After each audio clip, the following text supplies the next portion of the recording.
Hello students, welcome back to a new video for class 9, অর্থাৎ তোমরা যারা নবম শ্রেণীতে পড়ো তাদের জন্য সেকেন্ড সামেটিভ ইভলিউশন জিওগ্রাফি প্রস্তুতির ক্ষেত্রে রায় ও মার্টিন প্রশ্নচিত্র 2026 থেকে যে তৃতীয় স্কুল অর্থাৎ 3 নম্বর যে স্কুল আছে বীরভূম জেলা স্কুল, তার সমস্ত প্রশ্নগুলো আলোচনা করব। পুরো ভিডিওটার সঙ্গে তোমরা থেকো, আশা করি বুঝতে পারবে। প্রথমেই চলো দেখে নিই বিভাগ কয়ের প্রশ্নগুলোর উত্তর। একের দাগে দেখো, সঠিক উত্তরটি নির্বাচন করে লিখতে বলেছে। নিরক্ষরেখার উত্তরে 1 ডিগ্রি অন্তর অক্ষরেখা টানা যাবে কটি? অপশান ডি হবে সঠিক উত্তর, 89টি। তারপর 2 নম্বরে দেখো, ভারতের প্রধান দ্রাঘিমা রেখাটি যে রাজ্যের উপর দিয়ে গিয়েছে তা হলো, অপশান সি হবে রাইট অ্যান্সার, উত্তরপ্রদেশ।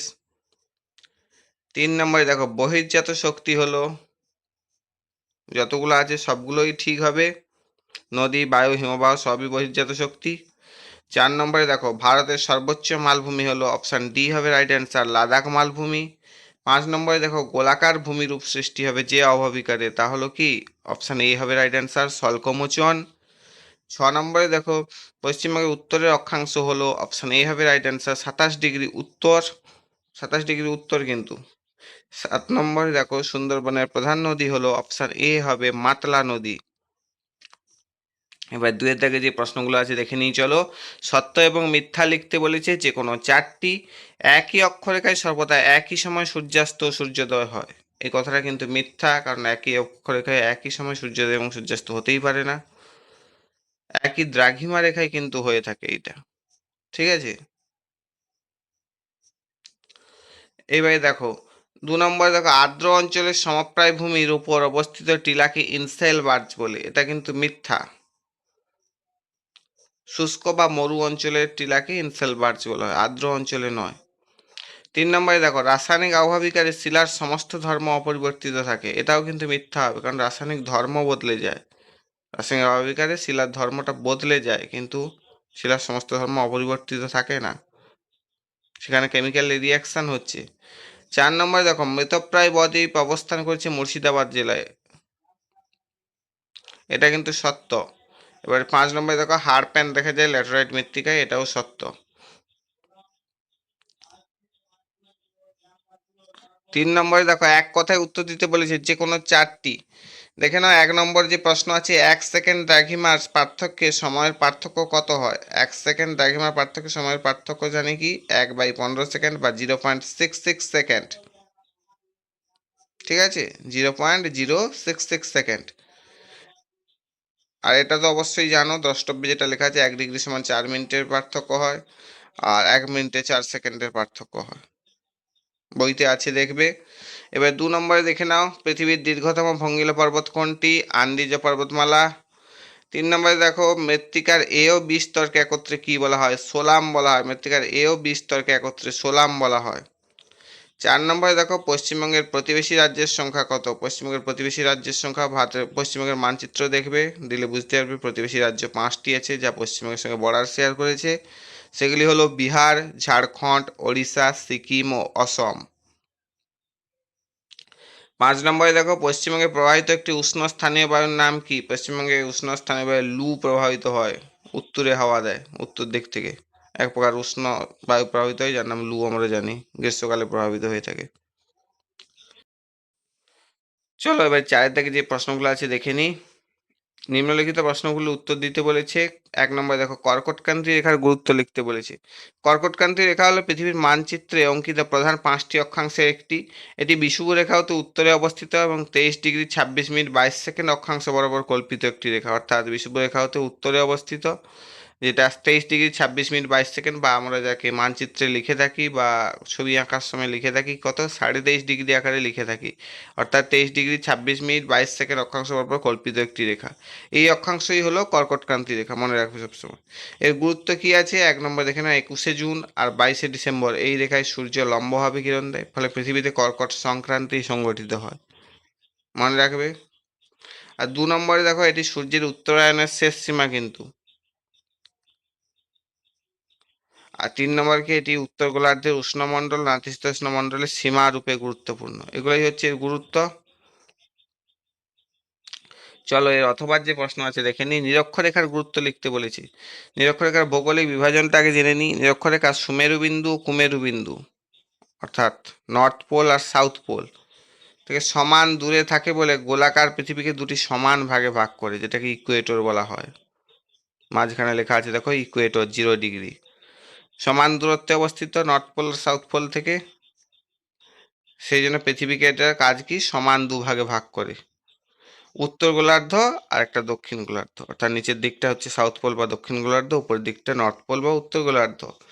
এরপরে অবস্থান নির্ণয় কীভাবে করবো? এই জন্য কোনো স্থান কোন গোলার্ধে অবস্থিত এবং কতটা উত্তর বা দক্ষিণে অবস্থিত তার নিরক্ষরেখার সাহায্যে জানা যায়। অর্থাৎ কোনো একটা স্থান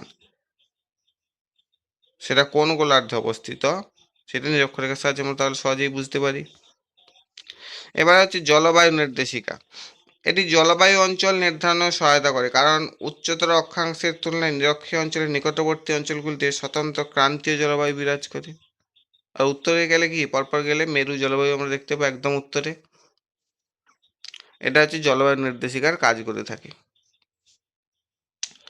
এবার 2 নম্বর যে প্রশ্ন আছে দেখে নাও। দেশের নাম উল্লেখ সহ দুটি সুপ্ত আগ্নেয়গিরির নাম লিখতে বলেছে। উত্তর দেখে নাও। এক, জাপানের ফুজিয়ামা 1 নম্বরে। আর 2 নম্বরে কি আছে? ইন্দোনেশিয়ার ক্রাকাতোয়া। এর অথবার যে প্রশ্ন আছে দেখে নাও। পর্বতের উল্লেখ সহ দুটি পর্বত বেষ্টিত মালভূমির নাম লিখতে বলেছে। 1 নম্বরে দেখে নাও তিব্বত মালভূমি, হিমালয় ও কুয়েনলুন পর্বত দ্বারা বেষ্টিত। 2 নম্বরে আছে আনাতোলিয়া মালভূমি, পন্টিক ও টরাস পর্বত দ্বারা বেষ্টিত। মনে রাখবে এগুলো বা মুখস্থ করবে ভালো করে। এবার 3 নম্বরে যে প্রশ্নটি আছে দেখে নাও। তুষার খণ্ডীকরণ কি?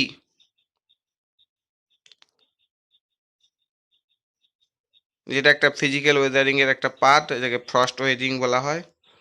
উচ্চ পার্বত্য বা শীতল জলবায়ু অঞ্চলে শিলাস্তরের ফাটলের মধ্যে জল জমে বরফে পরিণত করে। আর আমরা জানি কি, জল জমে যখন বরফে পরিণত হয় তার আয়তন বৃদ্ধি পায়। অবশ্যই একটা পাত্রের মধ্যে জল যতটা রাখবে তাকে বরফ জমালে কি হচ্ছে, তার আয়তনটা বৃদ্ধি পাচ্ছে। বা একটা আইসক্রিমকে কিনলে ওই যে বরফের আইসক্রিমগুলো পাওয়া যায় দেখবে, ওইগুলাকে হচ্ছে একটা বাটির মধ্যে রাখবে কতটা জায়গা নেয়, বা একটা পাত্রের মধ্যে রাখবে কতটা জায়গা নেয়, তবে ওইটা গলে যখন জল বেরিয়ে যাবে দেখবে কতটুকু জায়গায় থেকে যায়। অতএব আমরা এই থেকে প্রমাণিত করতে পারি যে বরফ জমলে হচ্ছে তার আয়তন বৃদ্ধি পায়। ওই ফাটলের মধ্যে তো জল ঢুকলো, তা কি হচ্ছে, বরফে পরিণত হলো এবং আয়তন বেড়ে গেল। ফলে কি হচ্ছে, ফাটলের দেওয়ালে প্রচণ্ড চাপ সৃষ্টি করবে আয়তন যখন বেড়ে যাচ্ছে। এর ফলে কি হয়, শিলাখণ্ড ভেঙে চূর্ণ বিচূর্ণ হয়ে যায়। একেই তুষার খণ্ডীকরণ বা ফ্রস্ট শাটারিং বলা হয়। এরপরে এর অথবার যে কোশ্চেন আছে দেখে নাও। হাইড্রোলাইসিস কি? হাইড্রোলাইসিসের পাশে একটা ছবি দেওয়া আছে দেখবে। রাসায়নিক আবহাওয়িকার যে প্রক্রিয়ায় খনিজের সাথে জল বিশ্লিষ্ট হয়ে নতুন যৌগ গঠন করে তাকে হাইড্রোলাইসিস বা জল বিশ্লেষণ বলা হয়। যেমন কি অর্থোক্লেজ ফেলসপার জলীয় বাষ্পের সংস্পর্শে এসে অ্যালুমো সিলিসিক অ্যাসিড ও পটাশিয়াম হাইড্রোক্সাইড পরিণত হয়। এবারে 4 নম্বরে যে প্রশ্নটা আছে দেখে নাও। পশ্চিমবঙ্গের মালভূমি অঞ্চলের দুটি নদীর নাম ও উৎস অঞ্চল লিখতে বলেছে। মালভূমি অঞ্চলের দুটি নদীর নাম কি? একটা হচ্ছে দামোদর নদী আর একটা হচ্ছে কংসাবতী নদী। দামোদরটা কোথায় অবস্থিত দেখে নাও। ছোটনাগপুর মালভূমির খামারপাড় পাহাড় থেকে উৎপন্ন হয়েছে। আর একটা কংসাবতী কোথায়? পুরুলিয়া জেলার ঝালদা অঞ্চলের পাহাড় থেকে উৎপন্ন হয়েছে। মনে রাখবে এটা উৎপত্তি স্থল, উৎস অঞ্চল যেহেতু লিখতে বলেছে। এর অথবার যে প্রশ্নটি আছে দেখে নাও। বরেন্দ্রভূমি ও দিয়ারার মধ্যে পার্থক্য লিখতে বলেছে। বরেন্দ্রভূমি কি? উত্তরবঙ্গের প্রাচীন পলিমাটি গঠিত অঞ্চল, যা মূলত লাল রঙের এবং কিছুটা অনুর্বর। উত্তরবঙ্গের কিন্তু এটি মালদহ জেলার পূর্ব অংশ দক্ষিণ দিনাজপুরে দেখা যায়। মনে রাখবে কোন জেলায় দেখা যায়, মালদহ জেলার পূর্ব অংশ আর দক্ষিণ দিনাজপুরে দেখা যায়। আর দিয়ারটা কি? গঙ্গা ও তার উপনদী বাহিত উর্বর নবীন পলিমাটি গঠিত নিচু অঞ্চল কিন্তু। এটি প্রধানত মালদা জেলার কালিন্দী নদীর দক্ষিণ অংশে দেখা যায়। দুটোই কিন্তু মালদহ জেলায় দেখা যায় কিছুটা। এটা হচ্ছে দক্ষিণ অংশে দেখা যায় আর সেটা পূর্ব অংশে দেখা যায় কিন্তু। ভালো করে পড়বে এগুলো। এবার 5-এর দাগে যে প্রশ্নগুলো আছে দেখে নাও। নিম্নলিখিত প্রশ্নগুলোর উত্তর দিতে বলেছে। 5-এর 1-এ দেখাও। আন্তর্জাতিক তারিখ রেখার জন্য 180 ডিগ্রি দ্রাঘিমারেখাকে কেন নির্বাচন করা হলো? এই প্রশ্নটা পড়েছো, আগের ভিডিওগুলোও দেখে আসতে পারো, আগের ভিডিওতেও বুঝিয়েছি, তাও একবার দেখে নাও। জনশূন্য জলভাগ, এই 180° দ্রাঘিমা রেখা যে অঞ্চলের উপর দিয়ে গেছে সেটি মূলত বিশাল জলরাশি আছে, অর্থাৎ প্রশান্ত মহাসাগর অবস্থিত। দেখে নাও, 180° দ্রাঘিমা রেখাটি মূলত প্রশান্ত মহাসাগরের বিশাল জনশূন্য জলভাগের উপর দিয়ে বিস্তৃত। এর ফলে তারিখ পরিবর্তনের সময় কোনো জনবসতিপূর্ণ এলাকায় বা প্রশাসনিক বা সামাজিক বিভ্রান্তি ঘটে না। অর্থাৎ কোনো যদি জনবসতিপূর্ণ এলাকায় থাকতো, সেখানে কি হতো, রেখার এক পাশে যে তারিখ হতো, রেখার এক পাশে যদি 1 তারিখ হতো, অন্য পাশে 2 তারিখ হতো। এতে কি হতো, তারিখ এবং সময় নিয়ে একটা বিভ্রান্তি তৈরি হতো, প্রশাসনিক কাজে বিভ্রান্তি তৈরি হতো। কিন্তু জলভাগের উপর দিয়ে যেহেতু গেছে, সেখানে কোনো জনবসতি নেই, তাই তারিখ আলাদা হলেও তার কোনো সমস্যা সৃষ্টি করে না। বিপরীত অবস্থান, এটি মূল মধ্যরেখার 0° ঠিক বিপরীতে অবস্থিত, অর্থাৎ মূল এর উল্টো দিকে যদি দেখি, এই যে আঁকাবাঁকা রেখাটা গেছে 180°, তার ঠিক বিপরীত দিকে কি 0° অবস্থিত, যা পৃথিবীকে পূর্ব এবং পশ্চিম গোলার্ধে সমানভাগে ভাগ করে। আর ইকুয়েটর কি করে, উত্তর এবং দক্ষিণ গোলার্ধে ভাগ করে। আর এই দ্রাঘিমা রেখা কি করছে, পূর্ব এবং পশ্চিম গোলার্ধে সমান ভাগে ভাগ করছে এবং সময়ের হিসাব নির্ভুল রাখতে সাহায্য করে। এবার ন্যূনতম স্থলভাগ দেখা যায়। এই রেখাটি অতিক্রম করার সময় খুব সামান্য কিছু দ্বীপপুঞ্জ ছাড়া কোনো বড় মহাদেশ বা দেশের উপর দিয়ে যায়নি। যেখানে স্থলভাগ পড়েছে, সেখানে রেখাটিকে কিছুটা বাঁকিয়ে দেওয়া হয়েছে, যাতে একই দেশের মধ্যে দুটি ভিন্ন তারিখ না থাকে। এই জন্য এই রেখাটা আঁকা বাঁকা হয়। এই কোশ্চেনটাও আগের কোনো ভিডিওতে ছিল, এই রেখাটা কেন আঁকা বাঁকা হয়, এটাও দেখে আসবে, বুঝিয়েছি ভালো করে। এর অথবা যে প্রশ্নটি আছে দেখে নাও, আন্তর্জাতিক তাগিরেখা কোথায় কোথায় বাঁকিয়ে টানা হয়েছে। আন্তর্জাতিক তাগিরেখা, যাকে ইন্টারন্যাশনাল ডেড লাইন বলা হয়, প্রশান্ত মহাসাগরের উপর দিয়ে যাওয়ার সময় মূলত 3টি প্রধান স্থানে বাঁকিয়ে টানা হয়েছে। কোথায় কোথায়? একটা হচ্ছে বেরিং প্রণালীতে, এশিয়া, যাকে এশিয়া মহাদেশের হচ্ছে রাশিয়াতে, এবং উত্তর আমেরিকার আলাস্কাতে। স্থলভাগকে এড়ানোর জন্য এটি উত্তর পূর্বে বাঁকিয়ে দেওয়া হয়েছে। ঠিক আছে, এবারে অ্যালুসিয়ান দ্বীপপুঞ্জের কাছে বাঁকানো হয়েছে। আলাস্কার অ্যালুসিয়ান দ্বীপপুঞ্জকে মার্কিন যুক্তরাষ্ট্রের সময়ের অন্তর্ভুক্ত রাখতে এটি দক্ষিণ পশ্চিমে বাঁকিয়ে দেওয়া হয়েছে। আর দক্ষিণ প্রশান্ত মহাসাগরে কিরিবাতি ও ফিজিতে, কিরিবাতি এবং ফিজি এবং টোঙ্গা দ্বীপপুঞ্জকে একই তারিখের আওতায় রাখার জন্য এর পূর্ব দিকে অনেকটা বাঁকিয়ে দেওয়া হয়েছে। ঠিক আছে, এবারে চলো, আন্দিজ ও ভঙ্গিলা পর্বতের উৎপত্তি লিখতে বলছি। 2 নম্বর প্রশ্ন দেখে নাও। আন্দিজ পর্বতের উৎপত্তি। পার্স সংস্থান তত্ত্ব অনুযায়ী দক্ষিণ আমেরিকার পশ্চিম উপকূলে অবস্থিত আন্দিজ পর্বতমালা একটি নবীন ভঙ্গিলা পর্বত। এর উৎপত্তি মূলত মহাদেশীয় মহাসাগরীয় পাতের সংঘর্ষের ফলে ঘটেছে। এর উৎপত্তির প্রক্রিয়া কি কি? 1 নম্বরে হচ্ছে পাতের চলনের ফলে উৎপত্তি হয়েছে আন্দিজ পর্বতের। কিরকম না, প্রশান্ত মহাসাগরের পাত, যেটা নাজকা পাত আমরা রূপে জানি, আর পূর্ব দিকে এবং দক্ষিণ আমেরিকান পাত পশ্চিম দিকে অগ্রসর হতে থাকে। এর ফলে কি হয়, পাতের চলন ঘটলো। এবার 2 নম্বরে হচ্ছে পাতের সংঘর্ষ হবে। পাতের চলন তো ঘটলো, এবার সংঘর্ষটা কেমন হচ্ছে, ভারী মহাসাগরীয় নাজকা পাতটি হালকা মহাদেশীয় দক্ষিণ আমেরিকান পাতের নিচে প্রবেশ করে। যেহেতু মহাসাগরীয় পাত আমরা ভারী হয় জানি, ব্যাসল্ট শিলা দ্বারা গঠিত, কিন্তু মহাদেশীয় পাত কি হয়, হালকা হয়, কারণ গ্রানাইট তুলনামূলক হালকা গ্রানাইট শিলা দ্বারা গঠিত। তাই কি হয়, ভারী পাতটি নিচে চলে যায়, উপরে হালকা দক্ষিণ আমেরিকান পাতটি উপরে থাকে। এই অঞ্চলটি অধঃপাত মণ্ডল বা সাবডাকশন জোন বলা হচ্ছে। পাতের সংঘর্ষ হলো, এর ফলে কি হলো, 3 নম্বরে পলি রাশিতে ভাঁজ পড়বে। যখন এরকম দুটো পাত ধাক্কা খেয়ে একটা নিচে চলে যাচ্ছে, একটা উপরে চলে যাচ্ছে, কি হচ্ছে, উপরে পলি রাশিতে ভাঁজ পড়বে। ছবি দেওয়া আছে, দেখো একটা স্কেচ ছবি। 2 পাতের প্রবল চাপে মধ্যবর্তী সামুদ্রিক খাতের পলিরাশিতে প্রবল সংকোচন সৃষ্টি হয়। এই সংকোচনের ফলে পরিস্তর ভাঁজ হয়ে উপরে উঠে আন্দিজ পর্বতমালা সৃষ্টি করেছে। বুঝতে পারলে? এবার 4 নম্বরে আগ্নেয়গিরিরও কিছুটা ভূমিকা আছে। কীরকম না, পাতটি ভূ অভ্যন্তরে প্রবেশ করে গলে গিয়ে ম্যাগমা তৈরি করে, যা ফাটল দিয়ে বেরিয়েছে আন্দিজে বিভিন্ন আগ্নেয় শৃঙ্গ, যেমন ওজোস, ডেল, সালাডো তৈরি করেছে। মানে এমনি তো ভাঁজ খেয়ে তৈরি হলো, এইবারে ভূ অভ্যন্তরে ওই যে শিলাটা, মানে আমার পাতটা ঢুকেছিল, ওইটা গলে গিয়ে অগ্নুৎপাত আকারে বা আমার ম্যাগমা আকারে বেরিয়ে এসে বিভিন্ন পর্বত শৃঙ্গ তার তৈরি করেছে। তার একটা উদাহরণ হলো ওজোস, ডেল, সালাডো। ঠিক আছে, মনে রাখবে। এর অথবা যে প্রশ্নটি আছে দেখে নাও, প্লাবন সমভূমি কিভাবে গড়ে ওঠে। অবস্থানটা প্রথমে দেখে নাও, প্লাবন সমভূমি ঠিক কোথায় দেখা যায় নদীর। নদীর মধ্য এবং নিম্ন গতিতে নদীর সঞ্চয় কার্যের ফলে প্লাবন ভূমির বা ফ্লাড প্লেন সৃষ্টি হয়েছে। এর সৃষ্টির কারণ কি, রিজিয়ন অফ ফরমেশন কি, প্লাবনভূমির সৃষ্টির প্রকৃতি মূলত কয়েকটি ধাপে ঘটে থাকে। কি কি? একটা হচ্ছে বন্যার সৃষ্টি। নদীতে যখন হঠাৎ জলের পরিমাণ বেড়ে যায়, তখন নদী তার দুই কূল ছাপিয়ে আশেপাশের এলাকাকে প্লাবিত করে। এর ফলে কি হয়? পলি সঞ্চয় হয়, নদীর জলের সঙ্গে বয়ে আসা পলি, বালি এবং কাদা প্লাবিত অঞ্চলে ছড়িয়ে পড়ে। সঞ্চয় প্রক্রিয়া কি? বন্যার জল যখন পুনরায় নদীতে ফিরে যায়, তখন নদীর গতিপথ কম, গতিবেগটা হচ্ছে কম থাকায় বয়ে আনা সব পদার্থ নদীতে আর ফিরে যেতে পারে না। বন্যা যখন আসে কি, যখন প্রচণ্ড স্রোতে ধুয়ে টুয়ে নিয়ে আসে, কিন্তু যখন বন্যার জল যখন নামা শুরু করে, যেসব এলাকায় বন্যা হয় তোমরা নিশ্চয়ই জানবে যে বন্যার জল যখন নামে কি খুব ধীরে ধীরে নামে, সেখানে কি হয়? নদীর গতিবেগ তখন কমে যায়। এর ফলে কি হয়? প্লাবিত যে পদার্থগুলো এনেছিল সেগুলো আর বয়ে নিয়ে যেতে পারে না। এই অবক্ষেপগুলো প্লাবিত অঞ্চলে জমা থাকে। এবারে কি হয়? সেগুলো জমা থাকলো, এবারে ভূমিরূপ সৃষ্টি করবে বা ভূমির সৃষ্টি করবে। বহু বছর ধরে বারবার বন্যা ও পলি জমার ফলে একটি সমতল ও উর্বর সমভূমি গড়ে ওঠে, যা প্লাবনভূমি বা বন্যাপ্রবণ সমভূমি নামে পরিচিত। ঠিক আছে, মনে রাখবে, জাস্ট গল্পের মতো এগুলো। এবার 3 নম্বরে দেখো, পুঞ্জিত ক্ষয়কে ক্ষয়ীভবন বলা হয় না কেন? হয় কেন নয়, হয় না কেন? যখন কোনো নদী, হিমবাহ, বায়ু বা সমুদ্রের ঢেউ দীর্ঘদিন ধরে একই স্থানে বারবার ক্ষয়কার্য চালায়, তখন সেই স্থানে ক্ষয়ের পরিমাণ ধীরে ধীরে বেড়ে যায়। ফলে ওই অঞ্চলের শিলা ও মাটি ক্রমাগত অপসারিত হয়ে ভূমির উচ্চতা কমে যায় এবং ভূমির রূপের পরিবর্তন ঘটে। এইভাবে দীর্ঘ সময় ধরে এক স্থানে ক্ষয়কার্যের সঞ্চয়ের ফলে যে ভূমিরূপ গঠিত হয়, তাকে ক্ষয়ীভবন বা ড্যানুডেশন বলা হচ্ছে।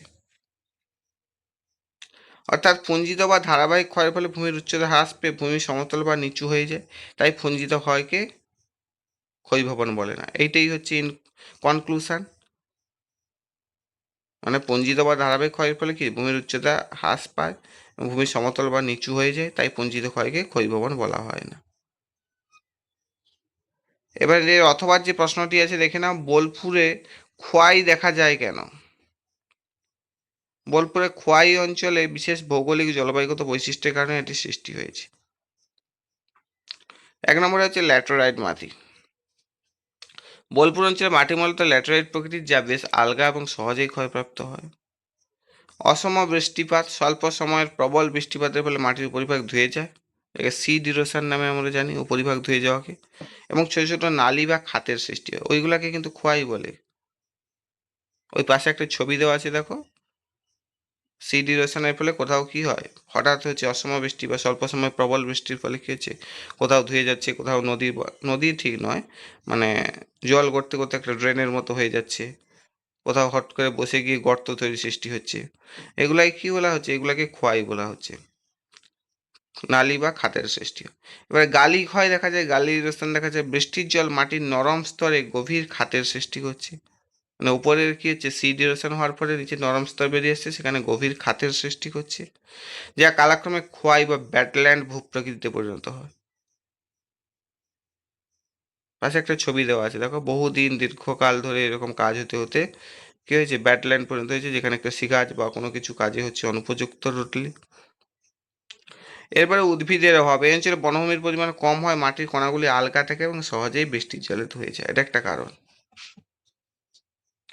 এইসব কারণের জন্য বোলপুরে খোয়াই দেখা যায়। ঠিক আছে, এবার 4 নম্বরে দেখো, পশ্চিমবঙ্গের অবস্থানের গুরুত্ব লেখো।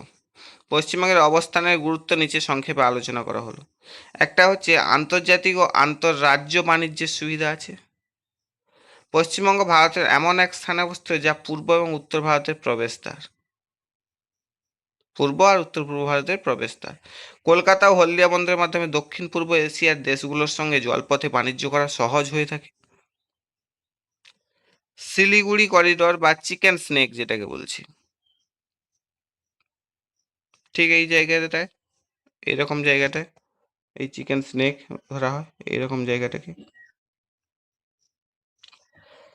পশ্চিমবঙ্গের শিলিগুড়ি করিডোর বা ভারতের মূল ভূখণ্ডের সঙ্গে উত্তর পূর্ব ভারতের রাজ্যগুলিকে, 7 সিটার্স যাকে বলা হয় উত্তর পূর্ব ভারতের রাজ্যগুলোকে, সেগুলোকে যুক্ত করে।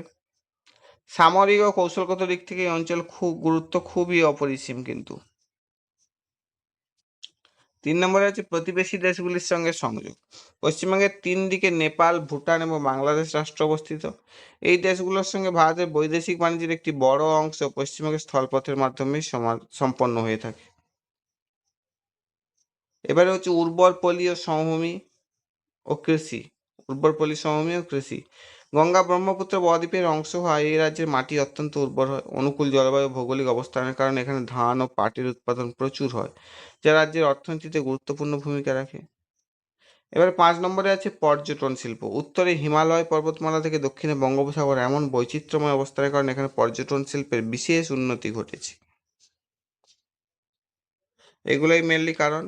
এর অথবা যে প্রশ্নটা আছে দেখে না, পশ্চিমবঙ্গের কখনো অতিবৃষ্টি কখনো অনাবৃষ্টি হয় কেন? পশ্চিমবঙ্গের জলবায়ু মূলত মৌসুমী বায়ুর উপর নির্ভরশীল। মৌসুমী বায়ুর আগমনে অনিশ্চয়তা এবং এর খামখেয়ালিপনার কারণে কোনো বছর অতিবৃষ্টি এবং কোনো বছর অনাবৃষ্টি বা খরা দেখা যায়। 1 নম্বরে যে মৌসুমী বায়ুর অনিয়মিত আগমন ও অগ্রগতি।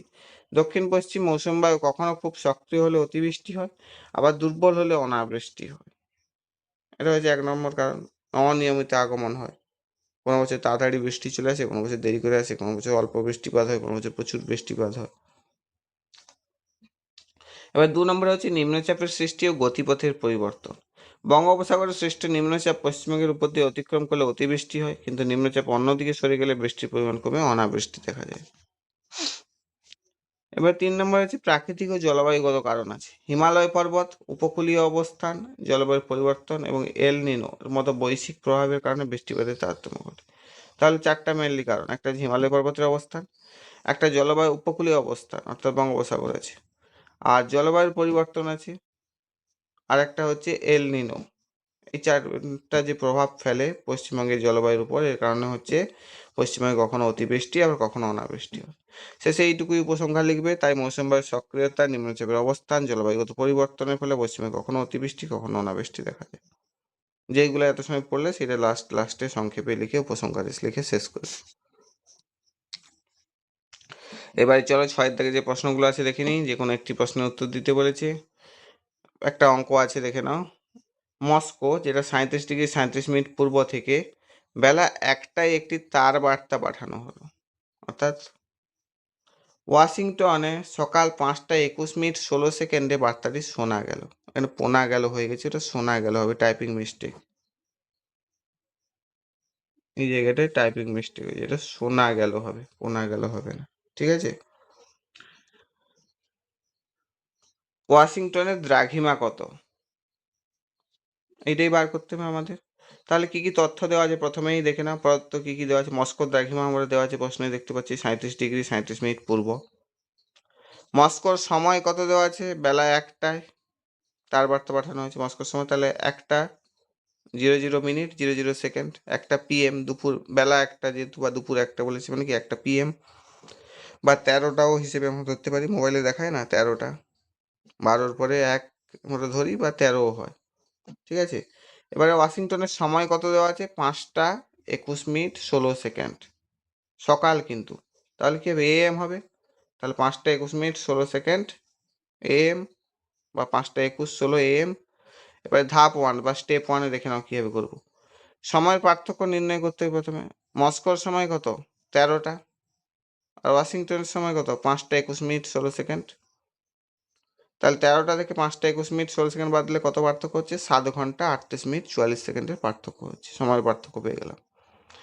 এবারে সেকেন্ড স্টেপে কি করব? সময়ের পার্থক্যে দ্রাঘিমার পার্থক্যে রূপান্তর করব। আমরা এগুলা জানি। 1 ঘন্টায় দ্রাঘিমার পার্থক্য কত হয়? 15 ডিগ্রি, বা 1 ডিগ্রিতে 4 মিনিট যদি হয় 15 ডিগ্রি কত হবে? 15×4 = 60 মিনিট বা 1 ঘন্টা।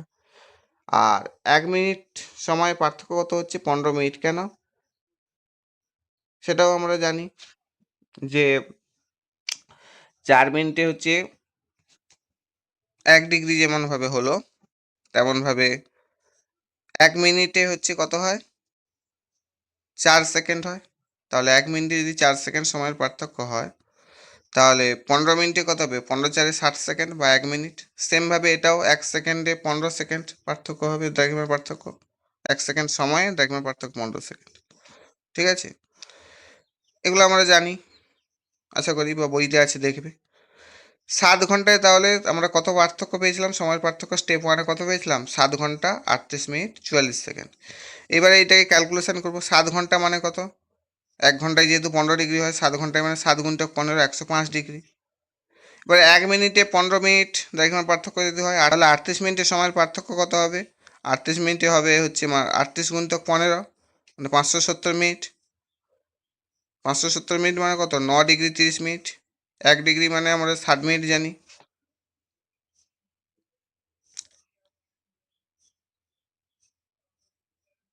এবারে 44 সেকেন্ড আছে একটা, 44 মানে কত? 44 × 15 সেকেন্ড মানে 660 সেকেন্ড মানে 11 মিনিট। তাহলে মোট দ্রাঘিমার পার্থক্য কত হলো? 105 ডিগ্রি যুক্ত 9 ডিগ্রি 30 মিনিট যুক্ত 11 মিনিট মানে কত? 114 ডিগ্রি 41 মিনিট। এবার 3 নম্বর স্টেপে কী করবো? ওয়াশিংটনের দ্রাঘিমা নির্ণয় করব। কীভাবে নির্ণয় করব?